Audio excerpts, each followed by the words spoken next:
तो बच्चों आज हम देखने जा रहे हैं मॉडर्न फिजिक्स पार्ट थर्ड। ठीक है, तो यहाँ पे हम बेसिकली फोटो इलेक्ट्रिक इफेक्ट के बारे में देखेंगे। फोटो इलेक्ट्रिक इफेक्ट के जितने भी क्वेश्चंस जेईई मेंस 2024 में पूछे गए हैं सारे क्वेश्चंस हम यहाँ पे डिस्कस करेंगे। चलिए शुरू करते हैं।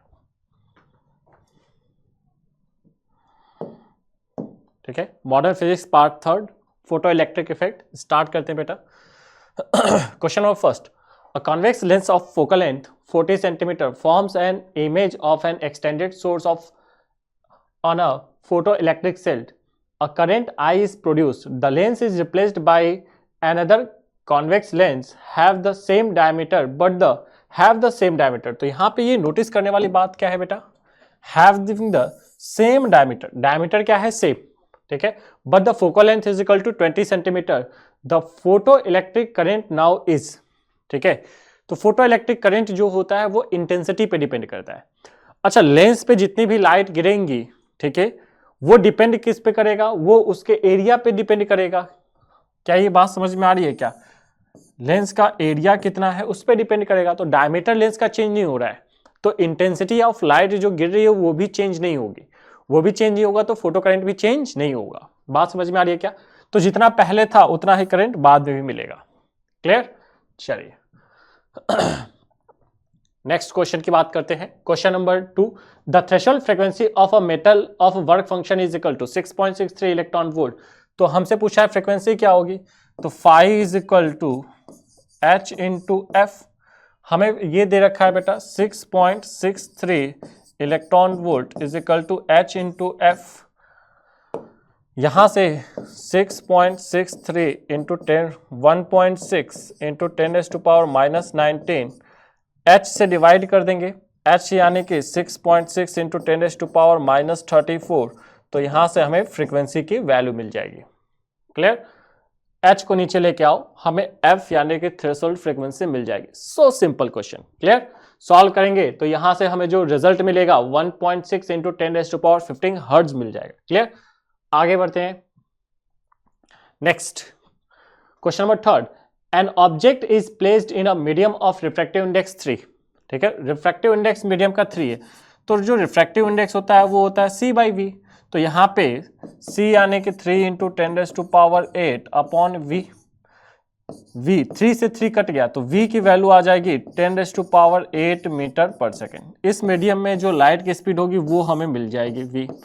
अब क्या बोल रहा है, an electromagnetic wave of intensity. अच्छा, इंटेंसिटी दे रखा है 6 into 10⁸8 watt per metre square normally on the object and it absorb completely. Complete absorption हो रहा है, रिफ्लेक्शन नहीं हो रहा है, बिल्कुल भी रिफ्लेक्शन नहीं हो रहा है। द रेडिएशन प्रेशर, तो रेडिएशन प्रेशर जो होता है P, ये होता है I/C। ठीक है, ये 2I/C तब होता है जब परफेक्टली रिफ्लेक्टिंग होता है, यहां पे परफेक्टली एब्जॉर्बिंग है। तो जो भी मोमेंटम फोटोन के पास आएगा, इनिशियल जो भी मोमेंटम होगा वो बाद में जीरो हो जाएगा। तो रेडिएशन प्रेशर I/C। ठीक है, यहां पे हमसे क्या पूछा गया, the radiation pressure on the object would be. तो रेडिएशन प्रेशर कितना होगा, तो ये हो जाएगा I/C। I यानी कि कितना हो जाएगा बेटा, I यानी कि जो दे रखा है इंटेंसिटी 6 इंटू 10⁸8 अपॉन C। अच्छा, C यानी कि इस मीडियम में लाइट की स्पीड, तो इस मीडियम में लाइट की स्पीड कितनी है 10⁸8।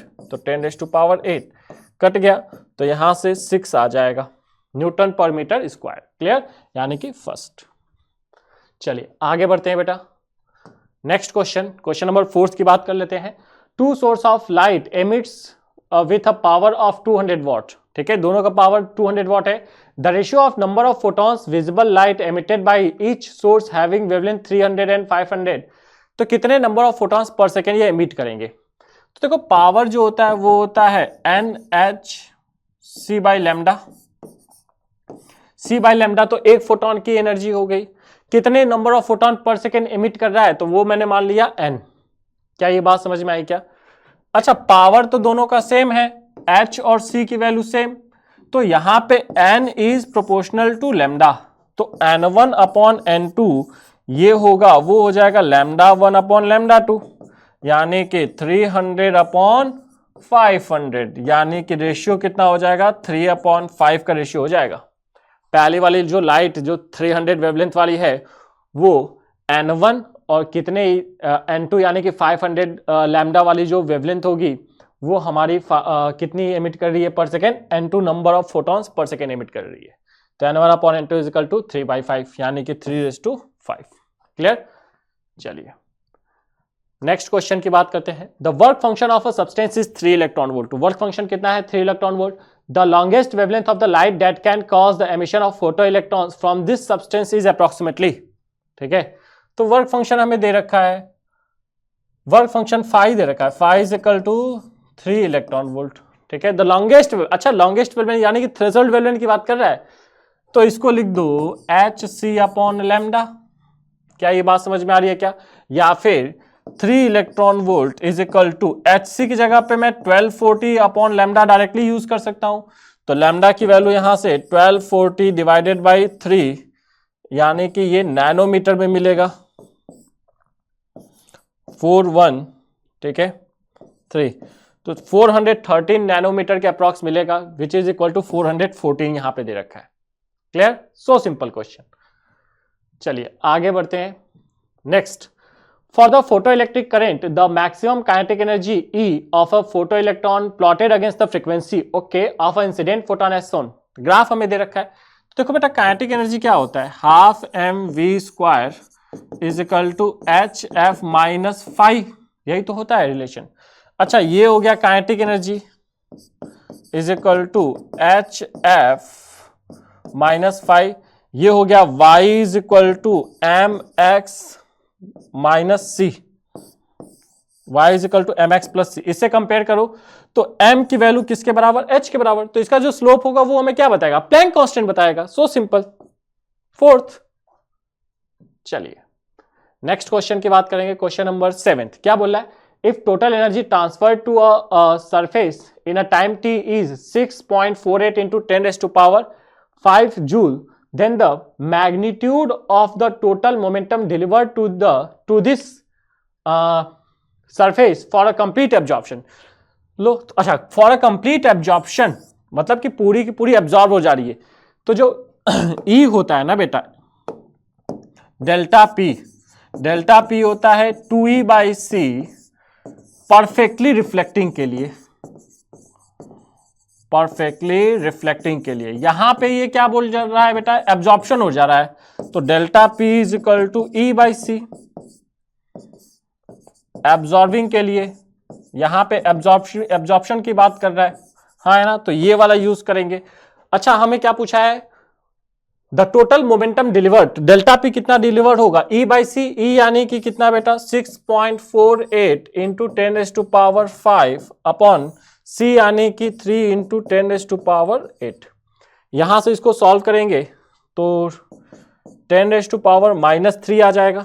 3 से इसको काटेंगे 2.16 इंटू 10⁻³ तो इतना मोमेंटम क्या होगा इसके पास था वो ट्रांसफर हो जाएगा, फाइनल मोमेंटम 0। क्लियर? तो 2.16 इंटू 10⁻³ तो इसका आंसर आ जाएगा 4th। क्लियर? चलिए next question number 7। Question number 7 के बाद आते हैं यहां से when a metal surface is illuminated by a light of wavelength lambda the stopping potential is 8 volt. तो 8 वोल्ट दे रखा है स्टॉपिंग पोटेंशियल। ठीक है, लैम्डा यानी कि HC अपॉन लैम्डा गिरा रहे हैं, माइनस वर्क फंक्शन यानी कि SC अपॉन लैम्डा नॉट लिख सकता हूं। ठीक है, थ्रेशोल्ड वेवलेंथ के टर्म्स में। सेकेंड वाले में क्या बोलता है कि जब 3 लैम्डा गिराता हूं तो 2 वोल्ट मिलता है, तो 2 वोल्ट इंटू ई से मल्टीप्लाई कर दिया, SC upon lambda 3 lambda is minus SC upon lambda naught. अब इसको सॉल्व करना है तो इसको डिवाइड करता हूं बेटा, SC कॉमन ले लेता हूं, SC कॉमन लेके डिवाइड करता हूं तो यहां से 8/2 यानी कि 4 is equal to SC common cut जाएगा, यहां पे 1 lambda minus 1 lambda nought divided by 1/3 lambda minus 1 lambda nought. Multiply करता हूं तो 4/3 lambda minus 4 lambda nought is equal to 1 lambda minus 1 lambda nought. ये रिलेशन आएगा। इसको इधर लेके जाता हूं, ठीक है, लैम्डा नॉट को इधर लेके आता हूं, इसको इधर लेके गया, इसको इधर लेके गया, तो 4/3 लैम्डा माइनस 1/लैम्डा इज इक्वल टू, इसको इधर लेके आया तो 4/लैम्डा नॉट माइनस 1/लैम्डा नॉट, 4 - 1 यानी कि 3/लैम्डा नॉट, यहां से 3 लैम्डा एलसीएम आ जाएगा बेटा, 3 लैम्डा, 4 माइनस यहां से क्या आएगा 3 टाइम्स 3, तो ये हो जाएगा 1/3 लैम्डा इज इक्वल टू 3/लैम्डा नॉट। क्रॉस मल्टीप्लाई कर दिया बेटा, तो लैम्डा नॉट की वैल्यू आ जाएगी 9 लैम्डा, लैम्डा नॉट की वैल्यू 9 लैम्डा, यानी कि जो थ्रेशोल्ड वेवलेंथ होगी वो 9 लैम्डा के बराबर होगी। क्लियर, यानी कि थर्ड ऑप्शन क्लियर। चलिए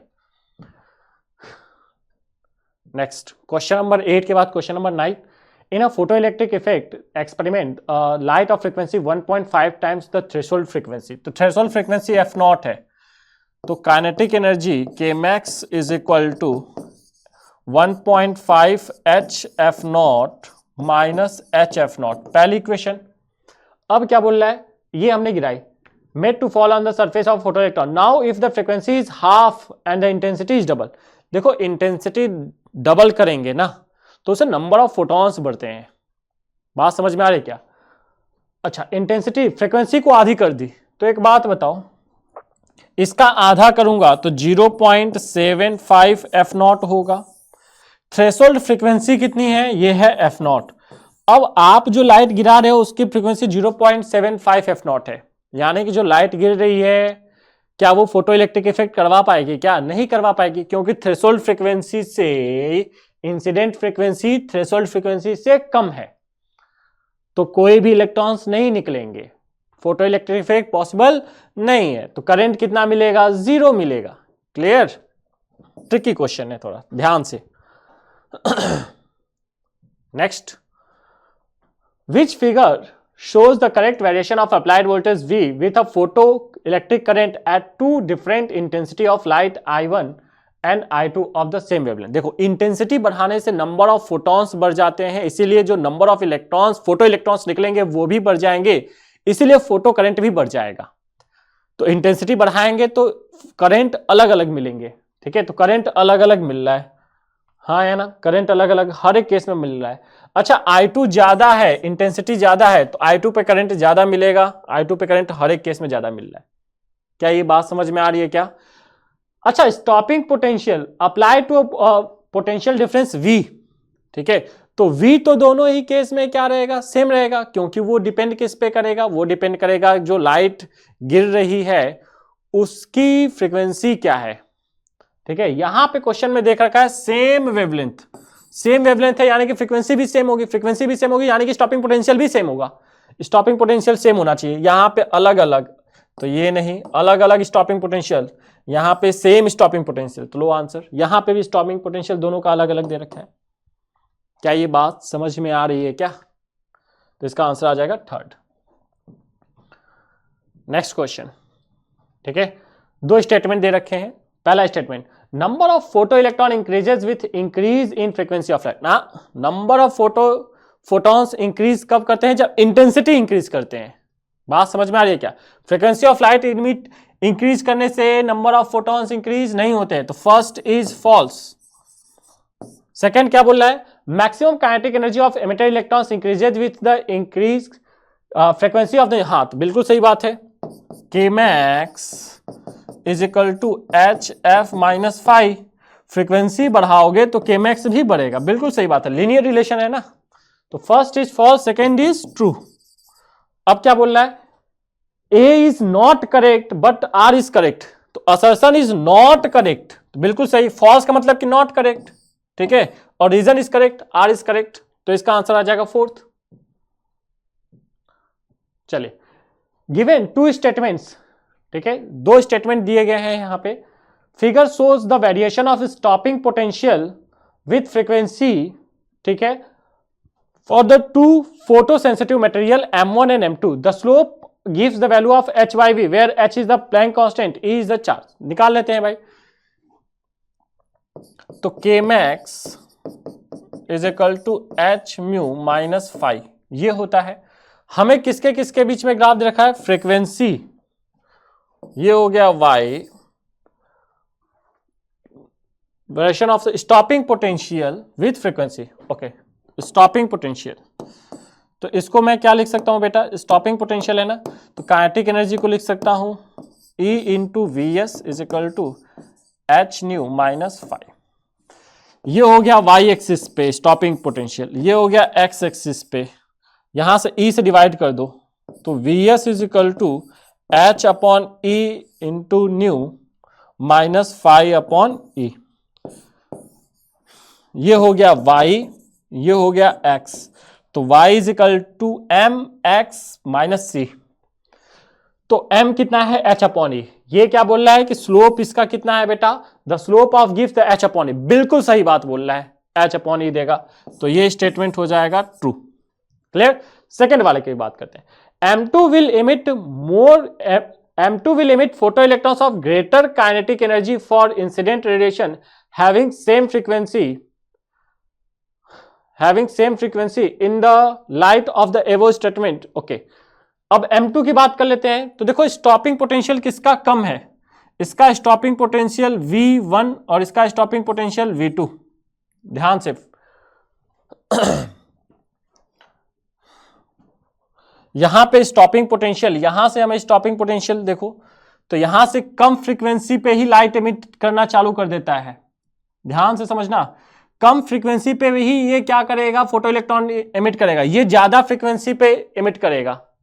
क्या ये बात समझ में आ रही है क्या। तो थ्रेशोल्ड फ्रीक्वेंसी किसकी कम है, अगर हम थ्रेशोल्ड फ्रीक्वेंसी की बात करें F1 और F2, तो पहले वाले की थ्रेशोल्ड फ्रीक्वेंसी कम है, सेकेंड वाले की थ्रेशोल्ड फ्रीक्वेंसी ज्यादा है। अब ये क्या बोल रहा है कि सेम फ्रीक्वेंसी का पर अगर लाइट गिरा रहे हैं, सेम फ्रीक्वेंसी की लाइट गिरा रहे हैं, तो सेम फ्रीक्वेंसी की अगर हम लाइट गिराएंगे तो फाई की वैल्यू इसके लिए कम है, क्योंकि इसकी फ्रीक्वेंसी कम है ना, थ्रेशोल्ड फ्रीक्वेंसी कम है, तो फाई की वैल्यू ये तो कांस्टेंट हो गया। अब ये वाली वैल्यू कम है पहले वाले के लिए, तो स्टॉपिंग पोटेंशियल क्या आएगा पहले वाले के लिए, ज्यादा। क्या ये बात समझ, ये क्वांटिटी कांस्टेंट, ये जिसके लिए कम होगी उसके लिए ये ज्यादा आएगा, हाँ है ना। अब सेकेंड स्टेटमेंट पढ़ते हैं। M2 will emit photoelectrons of greater kinetic energy। नहीं, M2 की काइनेटिक एनर्जी कम होगी क्योंकि M2 का थ्रेशोल्ड फ्रीक्वेंसी ज्यादा है, तो ये स्टेटमेंट क्या हो जाएगा, फॉल्स। तो first is true and second is false. क्या ये बात समझ में आ रही है क्या, is it clear to you. चलिए, तो statement first is correct and statement second is incorrect. Clear. चलिए, क्वेश्चन नंबर 13 की बात कर लेते हैं। Which of the following statement is not true. पहले तो गोला मारो किसको, नॉट ट्रू को, about stopping potential V nought. ठीक है, it depends on the nature of emitter material. ठीक है, स्टॉपिंग पोटेंशियल किस पे डिपेंड करता है, नेचर ऑफ एमिटर मटेरियल। तो देखो ये होता क्या है, E into V S is equal to H F minus 5, हाँ है ना। तो ये Vs डिपेंड करेगा फाई पे, वर्क फंक्शन पे डिपेंड कर रहा है। जिसका वर्क फंक्शन कम होगा उसके लिए Vs की वैल्यू क्या होगी, ज्यादा। क्या ये बात समझ में आ रही है क्या, हाँ है ना। It depends on the nature of emitter, बिल्कुल सही बात है। It depends upon the frequency of incident light रे। स्टॉपिंग पोटेंशियल डिपेंड करेगा फ्रीक्वेंसी ऑफ इंसिडेंट, बिल्कुल सही बात है। It increases with increase in intensity of incident light. नहीं, इंटेंसिटी बढ़ता है इसका मतलब कि नंबर ऑफ फोटॉन्स बढ़ते हैं, इंडिविजुअल फोटॉन की फ्रीक्वेंसी नहीं बढ़ती। क्या ये बात समझ में आ रही है क्या, is it clear. It is 1/e times of the maximum kinetic. तो Kmax क्या होता है, E इंटू वीएस ही तो होता है, उसका 1/e करोगे तो E से E कट गया तो Vs ही तो मिलेगा, तो स्टॉपिंग पोटेंशियल Vs ही तो होता है। तो फर्स्ट, सेकेंड और फोर्थ सही है, गलत कौन सा है, इसमें गलत है थर्ड। तो आंसर क्या हो जाएगा, थर्ड, क्योंकि हमसे पूछा है नॉट ट्रू। क्या ये बात समझ में आ रही है क्या, क्लियर। चलिए, तो इसका आंसर आ जाएगा थर्ड। 14 की बात करते हैं। Which of the following phenomena does not explain by wave nature of light. ठीक है, कौन सा phenomena wave nature of light explain नहीं करता है, not explain by the wave nature of. पहला की बात करते हैं रिफ्लेक्शन, दूसरा बात करते हैं डिफ्रैक्शन, तीसरा फोटो इलेक्ट्रिक इफेक्ट, चौथा इंटरफेरेंस और ई पोलराइजेशन। तो देखो यार, सबसे पहले तो फोटो इलेक्ट्रिक इफेक्ट, ठीक है, ये हमें वेव नेचर नहीं, ये लाइट के पार्टिकल नेचर की बात करता है। लाइट आया, इलेक्ट्रॉन से टकराया, इलेक्ट्रॉन को निकाल दिया। क्या ये बात समझ में आ रही है क्या? Is it clear? दूसरा क्या बोल रहा है? विच of the following phenomena does not explain by the wave nature? Wave nature, reflection of wave होता है, तो reflection is a phenomena shown by wave. बात समझ में आ रही क्या? तो इसका आंसर आ जाएगा C only. Is it clear? तो इसका आंसर आ जाएगा C only, second. Next, in photoelectric experiment energy of 2.48 electron volt radiate on a photosensitive material. The stopping potential was measured to be 0.5 volt. Okay, the work function of the photosensitive. Okay, ठीक है भाई। तो work function हमसे 5 पूछा है बेटा। The stopping potential is 0.5. तो E into Vs is equal to HF minus 5, ये होता है रिलेशन।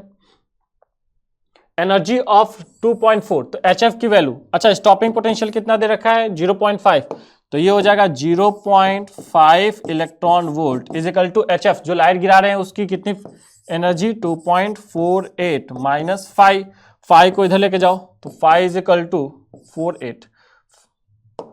2.48 electron volt.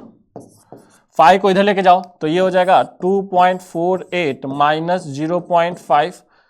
0.5 घटाएंगे इसमें से, तो ये आ जाएगा 1.98 इलेक्ट्रॉन वोल्ट। ठीक है, तो 1.98 इलेक्ट्रॉन वोल्ट यानी कि फोर्थ ऑप्शन। क्लियर है क्या? सिंपल सा क्वेश्चन है। Next, when UV light of wavelength 300 nanometre is incident on a metal surface having work function is equal to 2. तो 5 की वैल्यू दे रखी है बेटा, work function 2.13 electron volt. Emission takes place, the stopping potential is, तो stopping potential कितना होगा? तो 300 नैनोमीटर। तो पहले तो लाइट की एनर्जी निकाल लेते हैं E, तो ये कैसे निकालेंगे बेटा? 1240 डिवाइडेड बाई वेवलेंथ यानी कि 300, इससे ये कटेगा बेटा, ये कितना आ जाएगा? 4.13, ठीक है, 4.13 इलेक्ट्रॉन वोल्ट। ये आ गई लाइट, इंसिडेंट लाइट की एनर्जी। हमसे क्या पूछा है? When a light of this incident on a metal, work function इतना है। Okay, electron takes place, the stopping potential, तो E into V S is equal to incident light की energy 4.13 minus work function 5। E into V S is equal to 4.13 minus 5 की value कितनी है? 2.13। इसमें से घटाएंगे तो ये 2 electron volt is equal to E into V S. E से E कट गया, तो स्टॉपिंग पोटेंशियल Vs कितना आ जाएगा? ये आ जाएगा 2 वोल्ट। क्या ये बात समझ में आ रही है क्या? तो स्टॉपिंग पोटेंशियल आ जाएगा 2 वोल्ट। क्लियर? चलिए, सिंपल सा क्वेश्चन ये भी। नेक्स्ट, क्वेश्चन नंबर 17 की बात करते हैं। UV light of 4.13 electron volt is incident on a photosensitive metal surface having work function is equal to 5 की वैल्यू दे रखी है 3.13 इलेक्ट्रॉन वोल्ट। ठीक है, लाइट की एनर्जी कितनी दे रखी है? इंसिडेंट लाइट की एनर्जी दे रखी है 4.13 electron volt. Okay, work function दे रखा है। The maximum kinetic energy of the ejected photo electron will be, तो उसकी काइनेटिक एनर्जी मैक्सिमम कितनी होगी? तो के मैक्स इज इक्वल टू क्या होता है बेटा? E माइनस 5, E यानी कि 4.13 electron volt minus 3.13 electron volt. इसमें से इसको घटाएंगे तो 1 इलेक्ट्रॉन वोल्ट। लो, सिंपल सा क्वेश्चन बेटा, बहुत ही आसान सवाल। क्या ये बात समझ में आई क्या? सो 17वें का आंसर क्या आ जाएगा? सेकेंड। चलिए, so this was the last question. ठीक है, 2024 में लगभग 17 सवाल पूछे गए थे, टोटल 17 क्वेश्चंस। ठीक है, और यहाँ पे हमने सारे 17 क्वेश्चन यहाँ पे हमने डिस्कस कर लिए। ठीक है, क्वेश्चंस यहाँ से फोटो इलेक्ट्रिक इफेक्ट से आसानी पूछे गए हैं देखा जाए तो। आगे बढ़ते हैं, बात कर लेते हैं बेटा रैंकर्स पैकेज की। तो अगर आप अपने रैंक को बूस्ट करना चाहते हो तो कैरियर पॉइंट आपके लिए लेके आया है रैंकर्स पैकेज। फिजिक्स, केमिस्ट्री और मैथमेटिक्स तीनों के लिए ही रैंकर्स पैकेज। मजे की बात क्या है कि यहां पे आपको 3000 प्लस क्वेश्चंस देखने को मिल जाएंगे। तो जितने वैरायटी ऑफ क्वेश्चंस पूछे जा सकते हैं एग्जाम में, सारे ही क्वेश्चंस आपको यहां पे मिल जाएंगे। क्लियर? इसके बाद हम बात करेंगे JEE 2024 सेशन 1 और सेशन 2 के चैप्टर वाइज सॉल्व क्वेश्चंस। ठीक है। यहाँ पे हर एक चैप्टर वाइज क्वेश्चंस आपको सॉल्व मिलेंगे, जो कि पिछले साल, ठीक है, आप 25 में एग्जाम दोगे तो 24 आपके लिए पिछला साल हो जाएगा, ठीक है। तो 2024 के सेशन 1 और 2 में जितने भी क्वेश्चंस आपके पूछे गए सारे क्वेश्चंस आपको यहाँ पे मिल जाएंगे, चैप्टर वाइज मिलेंगे, ठीक है। आपने पहला चैप्टर रिवीजन किया, आप उसके क्वेश्चंस जो भी क्वेश्चंस पूछे गए वो सॉल्व कर सकते हो। तो इसको परचेज करने के लिए आप हमारे फ्लिपकार्ट और अमेजन के नीचे दिए गए लिंक से भी आप इसको परचेज कर सकते हो। आज के लिए इतना ही बेटा, बाय बाय, टेक केयर। इसके आगे हम देखेंगे नेक्स्ट क्लास में।